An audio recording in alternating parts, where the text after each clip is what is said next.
I can see that. All right, so you need to get your notes. The notes are on the back of the notes that we did last class. So flip over the sum and difference formulas, and we're going to do double angle. So flip your notes over. And in your chart, well, I guess I can announce a few things. I'm going to be out on Thursday. I've got to do an on-ramps thing, and then I'm going to be out on Friday. I just found out about this yesterday, but my daughter has an award ceremony, and of course I have to be there. So I'm going to be out on Friday morning next week. So you're reviewing that day, so y'all will be fine. Okay, let's get started.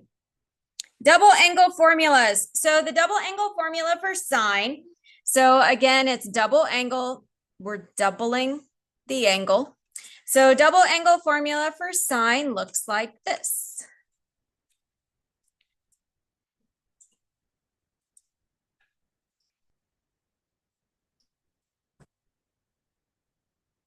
Two sine theta cosine theta. That is the formula for double angle for sine. The double angle formula for tangent. It looks like this.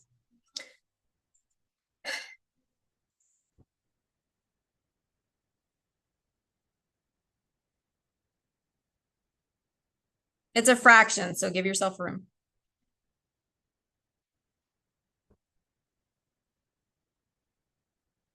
We get 2 times tangent theta divided by 1 minus tangent squared theta.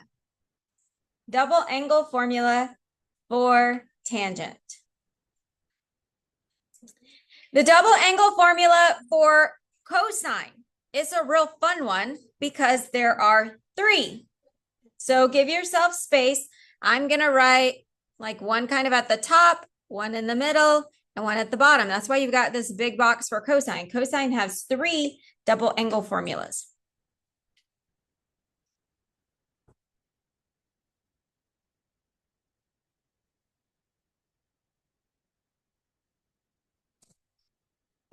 So the first one, cosine squared minus sine squared. That's the first double angle formula for cosine.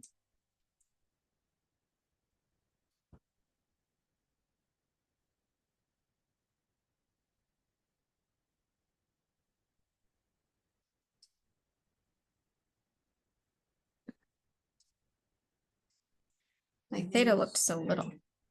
What? What? Absolutely. Yes, I'm glad you asked. Can the formulas be used interchangeably? Absolutely. They all work. And the last one, we have 1 minus 2 sine squared. 1 minus 2 sine squared. Why are there 3? Well, because they all work. Which one should I use? That's up to you. Now, I will tell you that I tend to use the top one. Either one of these, you have to end up getting a common denominator, which is not a hard thing. It's not bad, but there are advantages to using one of these over the top one. So to be able to use this top one, you have to know cosine and you have to know sine. If you're doing a problem and the problem only gives you cosine, well, then I would probably use this formula because then I don't have to solve for sine. If you're doing a problem and it only asks you, and it provides you with sine, well, then I would probably do this formula because I don't have to solve for cosine. So there are advantages to using one over the other, but if you already know sine and you know cosine, then I think the top one tends to be easier. But again, there are advantages to using one over the other. So these are our formulas. Let's use them. I remember now that I meant to put on, I'm missing the first question on these notes. Give me a minute. I gotta go find them. On-ramps, pre-cal.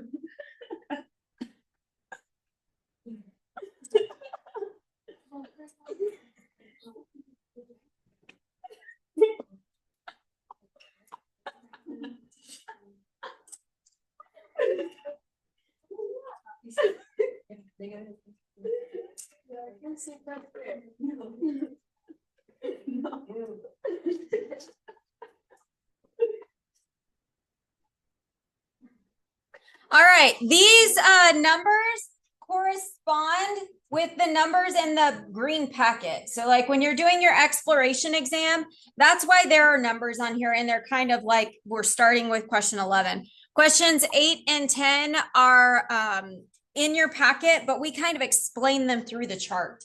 So the form, it's asking you to find the formulas. Question 11, it says find an algebraic expression for cosine of 8 pi over 3. The first thing that I want to do is let's convert that. Let's convert 8 pi over 3. What is 8? It's a little easier to deal with in degrees. I think you guys can see things easier than looking at radians. So converting this, it's 8 times 180 divided by 3. So let's figure that out. What is 8 times 180 divided by 3?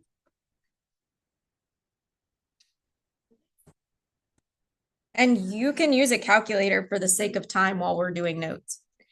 8 times 180 divided by 3. Too high. What do we get? 480. Okay, so I'm going to rewrite this. We've got cosine of 480. They're equivalent. So when we do double angle, okay, well, we're saying that we've got a double angle. Well, what would that angle be if I had doubled it? I could half that. What's half of 480? Okay, is that a unit circle value? Yes, that's how these will work out. So I'm going to rewrite this. I've got cosine, and it's actually double the angle, which is 240. Just to kind of show you that it's a cosine double the angle. And for that, I need to know that coordinate. What's the coordinate at 240? So at the angle 240, what's the coordinate there?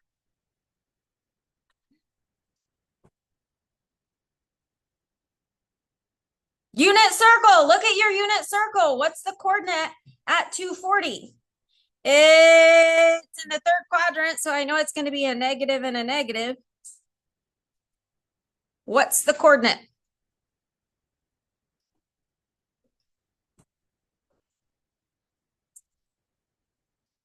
All right, so if I know that at 240, I know what the two coordinates are. I am looking for cosine double angle. I have a choice. I can use one of any of those formulas. And like I said, if I know sine and cosine, I don't have to get common denominators because these already have the same denominator. So I'm going to use the top formula. You don't have to, but I tend to lean towards the top formula when I do double angle. So I'm going to plug it in. I've got cosine squared. Remember, cosine is your x value, sine is your y value. So I'm going to plug it into my formula.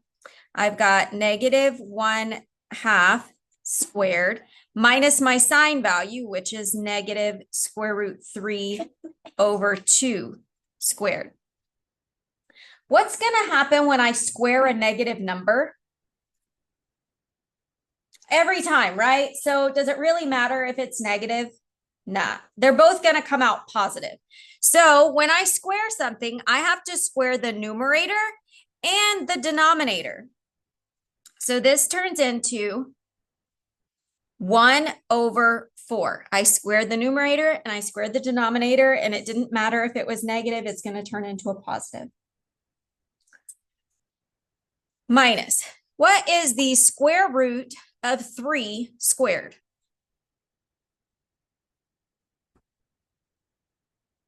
Just 3. The square root and the square cancel. So I get 3 over 4. So like I said, today's not difficult, but it is algebra heavy. All right, from here, we have like denominators, so I can combine these fractions. What's 1 minus 3? -2. No. Yes. -2 over 4. When the denominators are the same, I don't change them. Does this reduce? Yes to what? Yep. So I get -1/2 as my answer.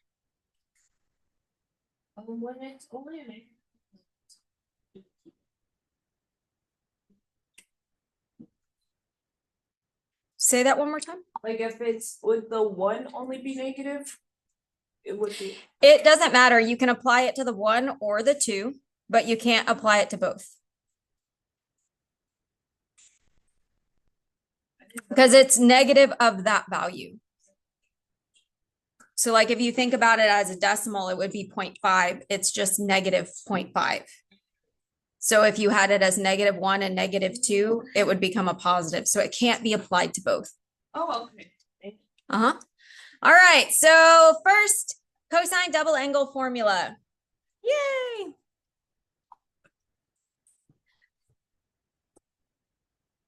Let me take off my work.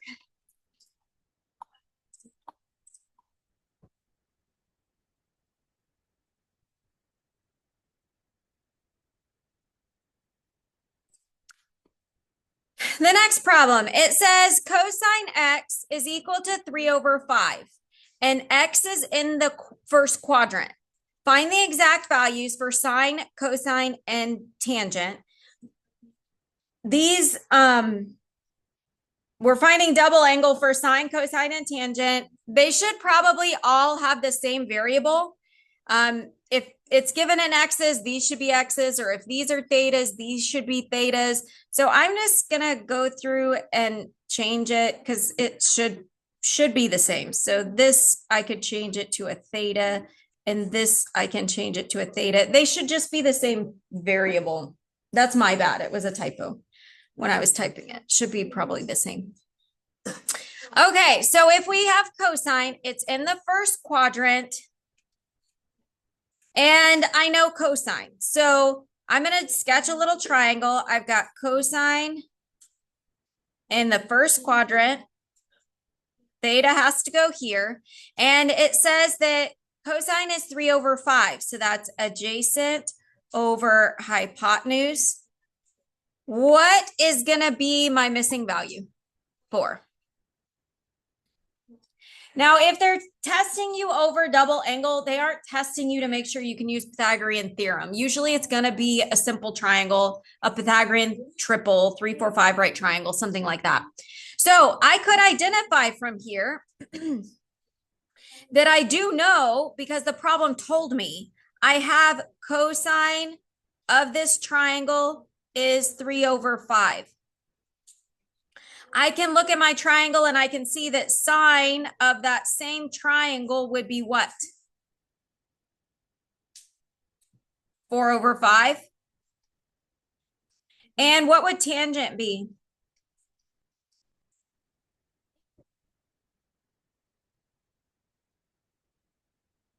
Four over 3. So I'm going to scoot these over to down here, just so that everybody can see them. Sometimes when I make recordings, they get blocked. So I've got my triangle that I sketched. I know cosine from, because it was given. I know sine because I easily figured out that grand triple, my missing side, and tangent's the ratio of sine over cosine. Okay. Now I'm going to find sine, cosine, and tangent double angle. So sine, I only have one formula. It's sine double angle is equal to 2 sine cosine. So I'm going to plug in what I have, what I know. So it's going to be 2. Sine is 4 over 5. Cosine is 3 over 5. Would it really make a difference if I put these in opposite order? Like if I did 2 cosine sine, does that make a difference? Does the order we multiply matter? Not really. It's just 2 times the sine and the cosine ratio. If you put them in the opposite order, you're still going to get the same answer. Anytime I am multiplying a whole number times a fraction, I think that it's good for us to turn the whole number also into a fraction so that we remember we multiply straight across.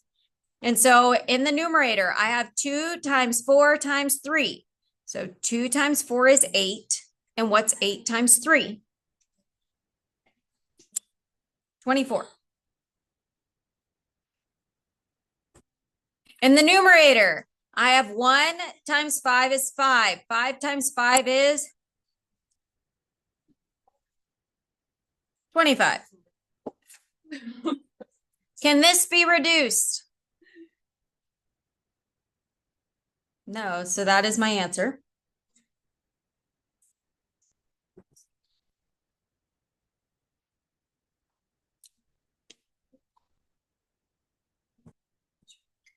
For my cosine formula, if I know sine and cosine, I'm probably going to use the top formula, cosine squared minus sine squared, because I already know both sine and cosine. So this is going to be like the problem that we just did. So I'm going to have cosine squared, so 3/5 squared, minus sine squared, 4/5 squared. Remember, when you square, you have to square the numerator and the denominator. So 3/5 squared becomes 9/25. 4/5 squared, so we get 16/25.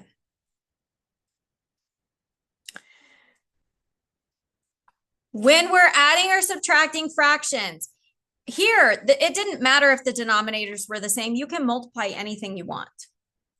Here, the only way we can add or subtract is if they have like denominators. They're always going to have a like denominator because the ratios are built off of the hypotenuse and they both have the same hypotenuse. That's why I like using the top formula. I don't have to get a common denominator. So when the denominator is the same, it stays the same. So it's going to be 25. And what is 9 minus 16? -7. Can I reduce 7/25? Nope. So it just is.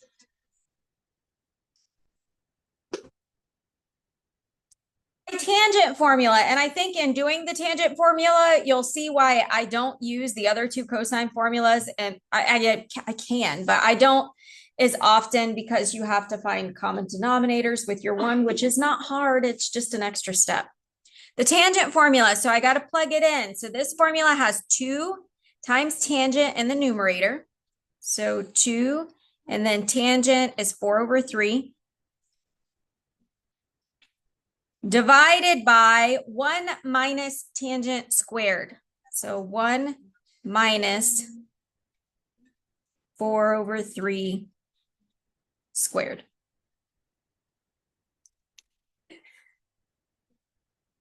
From here, I remember that in the numerator, if I'm multiplying a whole number times a fraction, I'm going to turn that whole number also into a fraction so I don't make mistakes. From here on out, it's just algebra. So in the numerator, I have 2 times 4 is going to be 8, and 1 times 3 is just 3. So I get 8/3 in the numerator. In the denominator, I'm going to have 1 minus something. I'm not going to write the 1 yet because I want to know what my denominator is going to be. So don't write the 1 yet.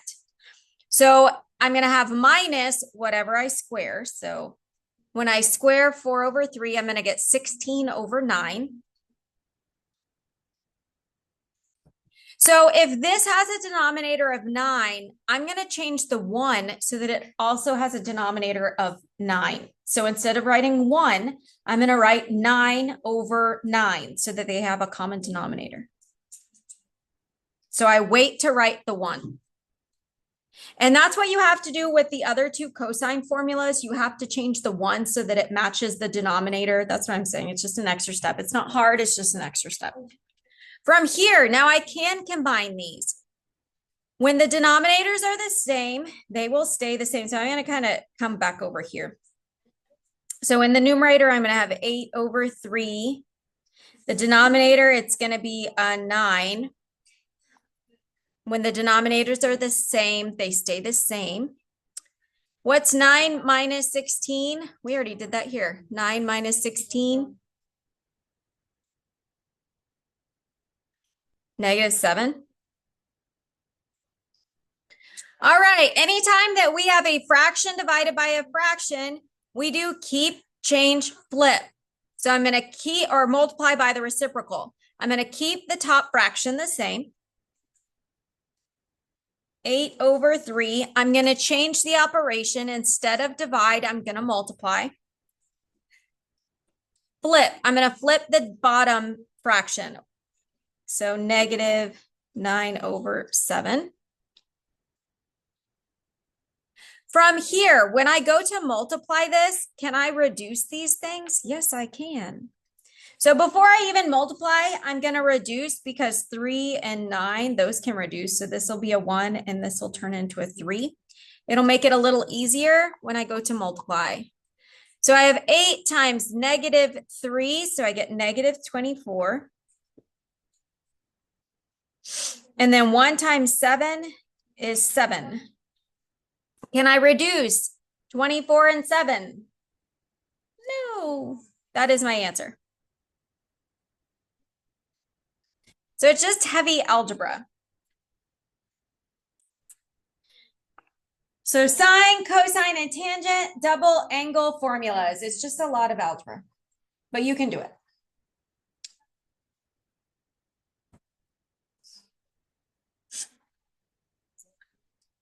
Okay, moving on.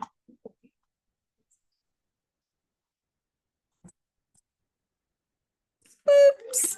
I forgot to take off all of my answers.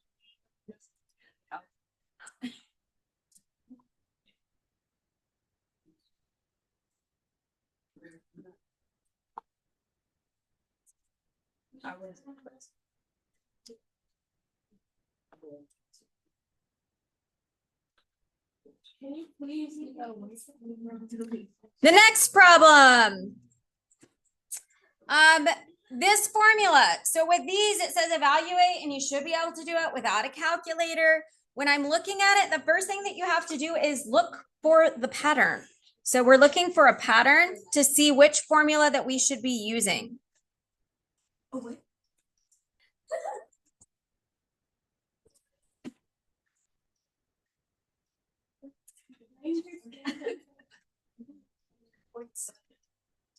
So we're looking for the pattern or the formula. So for the first problem, it's written as 2 cosine squared of an angle minus 1. 2 cosine squared of an angle minus 1. So when I look at this, which formula does this fit with? 2 cosine squared of an angle minus 1. It matches with a cosine double angle formula. So this is cosine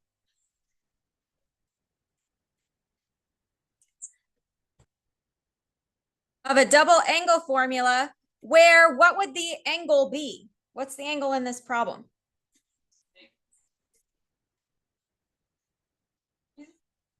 The angle is 67.5. Okay, can we double it since it's cosine double angle?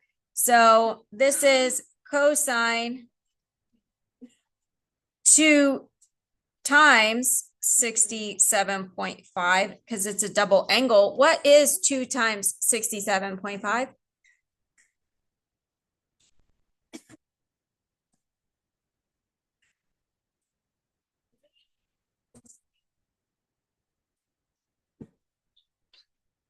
Oh, that's lovely.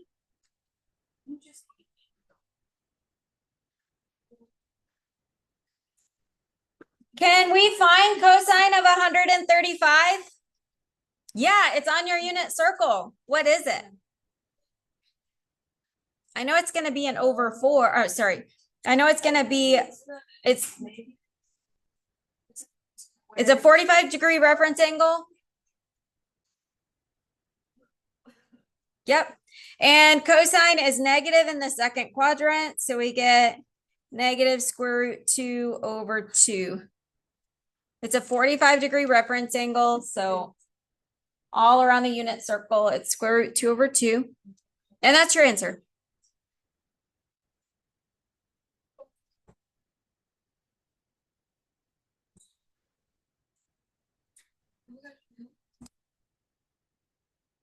The next one, it shouldn't use a lot of brain power. What formula is this? Tangent double angle. So this is the tangent double angle formula. And what is the angle for this problem? 75. Can we double that?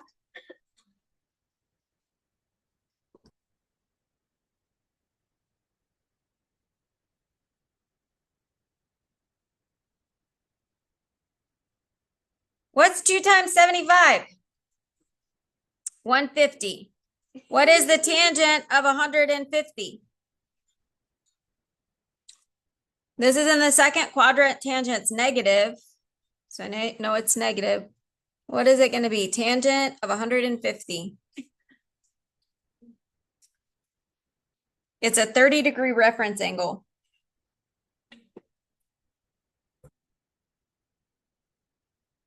So my denominators are going to cancel. You're right. So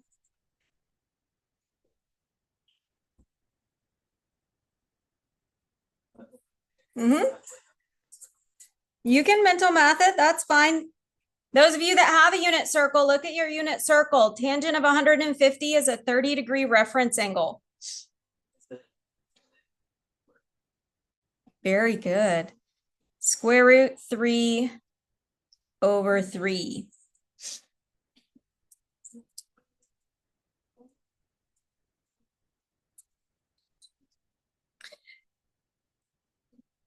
Well, this is where we believe it's over 3 because we rationalize this one, keep it out of the. Yes. So what you end up with is 1 over the square root of 3. And when we rationalize the denominator, we multiply by square root 3 over square root 3. And it turns into square root 3 over 3.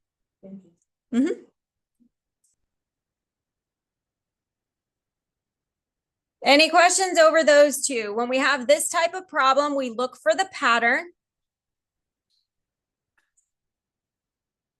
The one that's tricky is sine and cosine, because with sine and cosine, especially with cosine, they can have both sine and cosine in it. Tangent's pretty easy to identify because it just has tangent in it. But for the sine double angle, it has sine and cosine. For the cosine double angles, it could have sine, it could have cosine, it could have sine and cosine. So you just have to kind of have those kind of memorized. Now, remember on the test, they give them to you, but you have to know how to use them. So you can reference them on your exam. For the next type of problems, what we're going to do is we're going to create an equation and we're going to kind of balance it. We're going to try and make the left side look like the right side.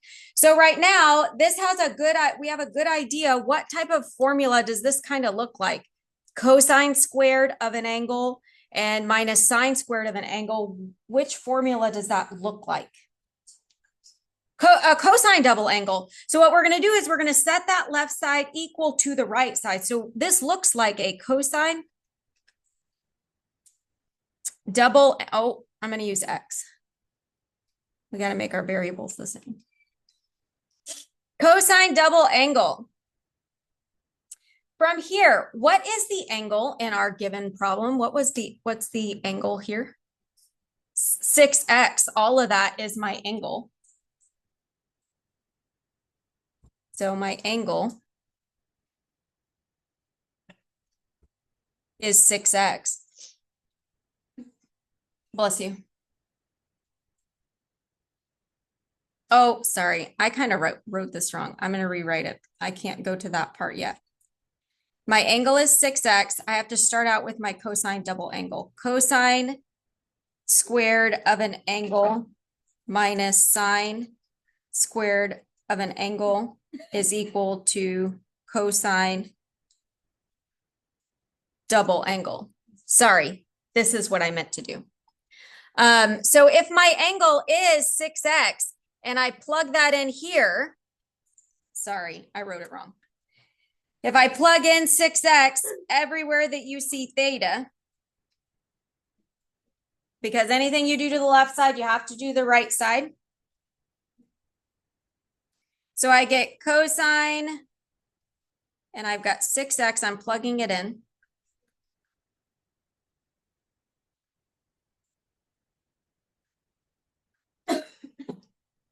What's going to happen if I have already a 2 right here? What's 2 times 6x? 12x. Now, did I get this? I did. I turned this. So now I know what it equals. It equals this.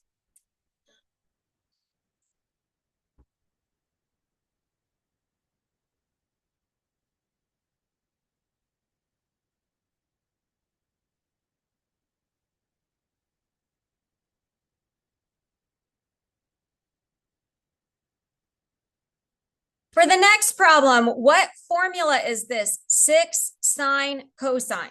6 sine cosine. Now, keep in mind it's a 6. We don't have any that have a 6 in the formula, but it has to follow a pattern. Which pattern does it kind of match with, or which formula does it kind of match with? And we might have to do some math magic to make it, but the sine double angle. Okay, so I'm going to start out with the sine double angle. And what is the angle in this problem? 5x. Okay, so my angle is 5x. I got to keep that in mind. So I'm going to write down the sine double angle. So 2 sine cosine is equal to sine double angle. So now I'm going to instead plug in 5x. So everywhere that I see a theta, I'm going to plug in 5x. 2 sine 5x cosine 5x equals sine. If I've got a 2 already here, 2 times 5x is going to give me what? 10x.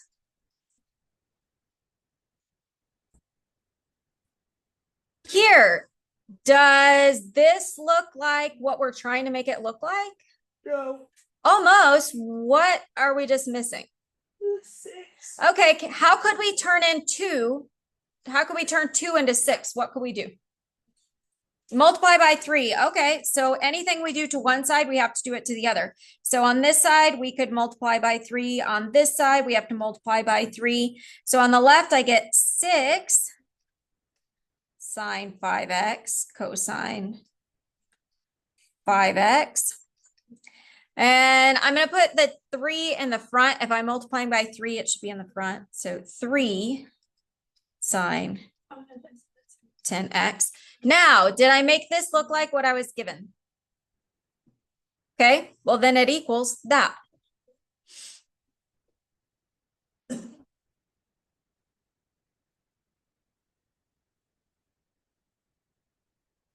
Beautiful.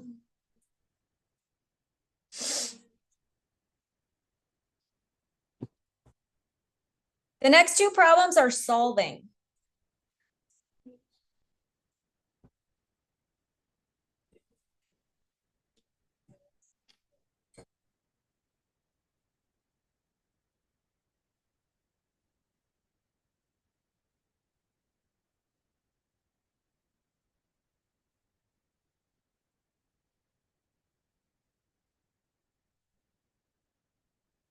Okay, the next 2 problems are solving. And so we're using double angle to help us solve. So when I look at this problem, I've got sine double angle. So I'm going to rewrite that as the sine double angle formula.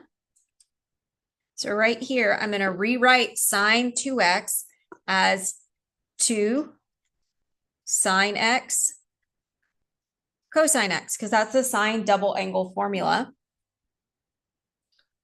Plus square root 3. From here, do both of these terms have something I could factor out? Yes. So I'm going to factor out a cosine.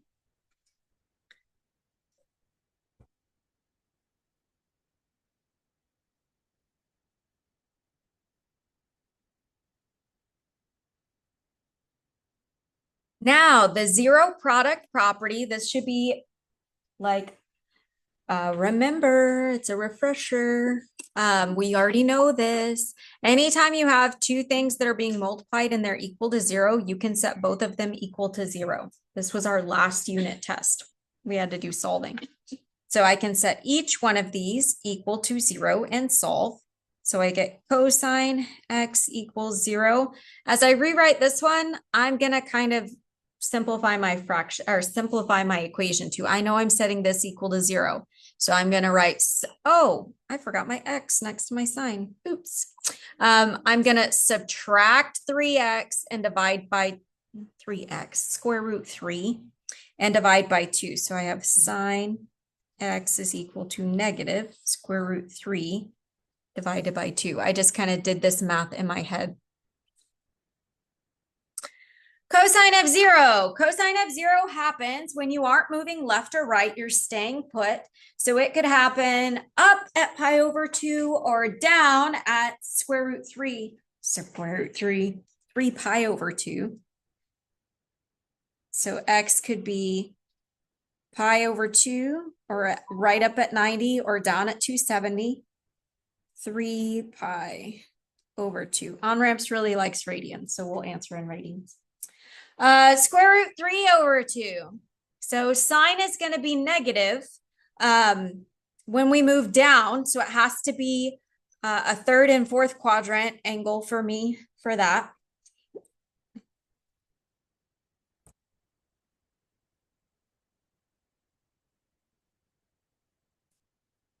So look in the third and the fourth quadrant. It's when sine is negative when you move straight down.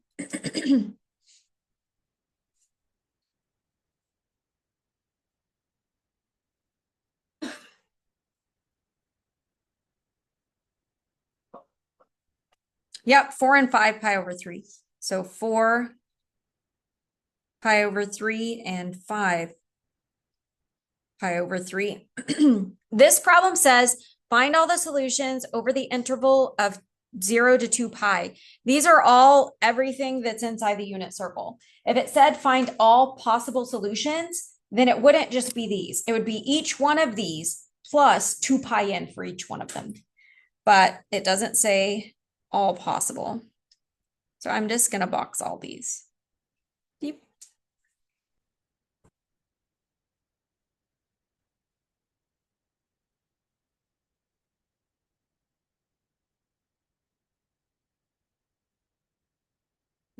At the bottom, it says that your problems are due on the 7th. I think that's incorrect. I think these are due on the 5th.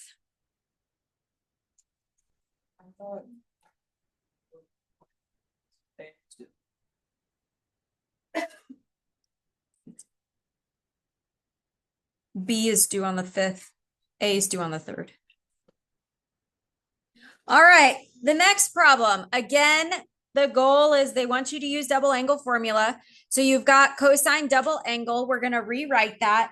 And for this one, if I have a sine on the right, which formula should I use for cosine double angle? If the problem already has just sine in it, which double angle formula should I use for the cosine one?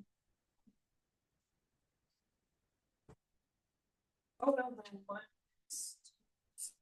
Yeah, the one that has sine. So like, this is one of those cases where you're really going to help yourself if you use that one. So for this one, I would use the cosine double angle formula that has only the sine in it. So I'm replacing cosine double angle and I'm going to use the formula that has sine in it. So 1 minus 2 sine squared.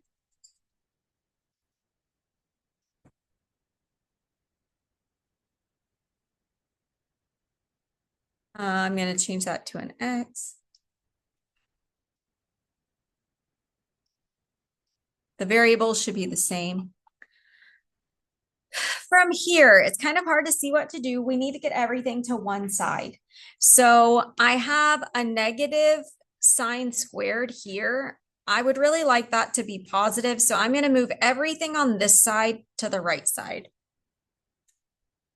Because usually when you have something that's squared, a lot of times they want to solve like a quadratic. And so we would like our leading term to be positive. So I'm going to move everything over here to the other side. So I get 0 is equal to 2 sine squared plus sine x minus 1.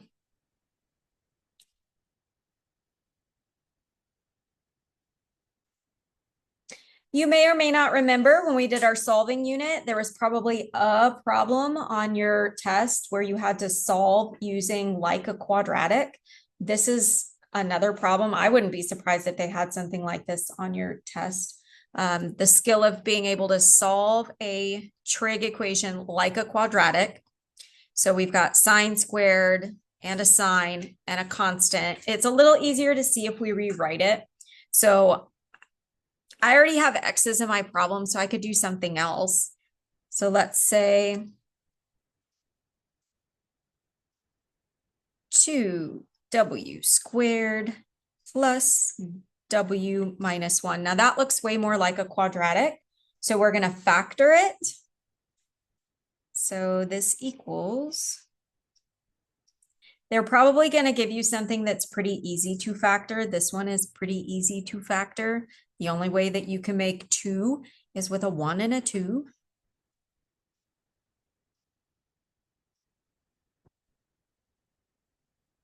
The only way that you can make a 1 is 1 times 1. So that's the value that you have to have for your constant, and both of them a 1 and a 1.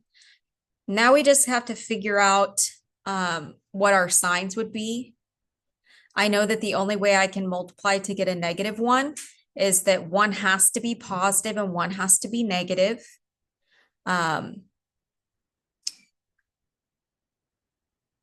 So play with it and see if you can figure out which factor needs to be negative and which factor needs to be positive.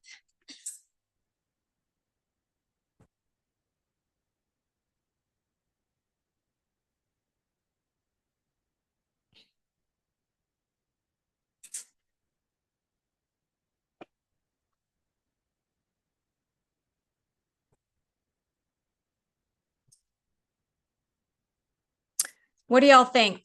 What do y'all think the sign should be here?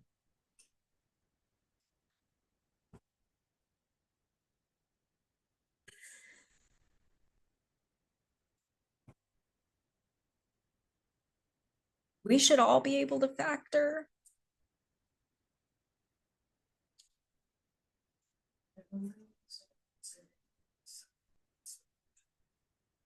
Do what? Okay, well, let's think about it. If we put the signs and we just put them in here, like if we just do a plus and a minus, if we kind of like mentally or even just out on paper, if we multiply it out, I would get 2 times 1, which would be 2w squared. Don't write this down. And then if I keep multiplying, I get minus 2w and plus 1w and minus 1. I have to combine the middle terms. So I get -2 minus 1. So I get minus 1w. So this would be what I get. Is this what I started out with? No. So the sign matters because if you put the signs like this, you get a -w in the middle and you need a positive w in the middle. So the signs do matter. It doesn't matter if it was, if both of these were positive, then it's a no-brainer. Then it's positive and positive. But when there's positives and negatives, you kind of got to play with it a little bit. So the first term has to be negative, or the first factor has to be negative. Second factor is positive. All right, once we're factored, we can plug back in the sine function and we can solve them. So I'm going to plug back in my sine function. 0 equals 2 sine x minus 1, and then sine x plus 1. I'm going to have to split each one of these and solve them. And as I do that, I'm going to kind of mentally rearrange it as it would be equal to 0. So this first factor, I'm going to have sine is equal to positive 1 over 2. My second factor is going to be equal to negative 1.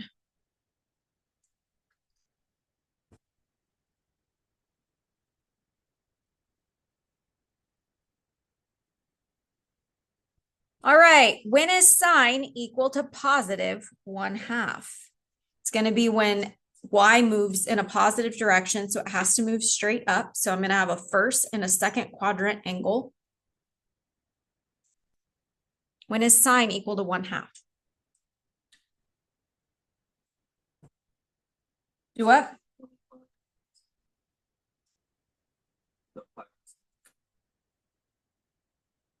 Yes, I was processing that. I was like, why is it not making sense in my brain? Yes, I know that it's pi over 6, 5 pi over 6. So I know that it's my 30-degree reference angle. And so it's 30 degrees and it's 150. On-ramps really likes our radians. And then if you want to think about where is sine equal to negative 1, sine is the y value. So it's when you just go straight down. So that's 270, or the radian equivalent, which is what? Very good. Those are my answers. And keep in mind, if it wanted all possible solutions, we would have to add plus 2 pi n to all of those.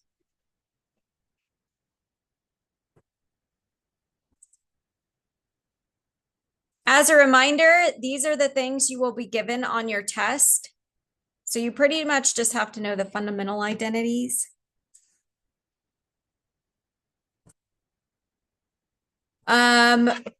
We have a quiz and it is over 452. So it's linear and angular speed and the sum and difference double angle formulas. So you can start the quiz that's due on 2-3. And we're done.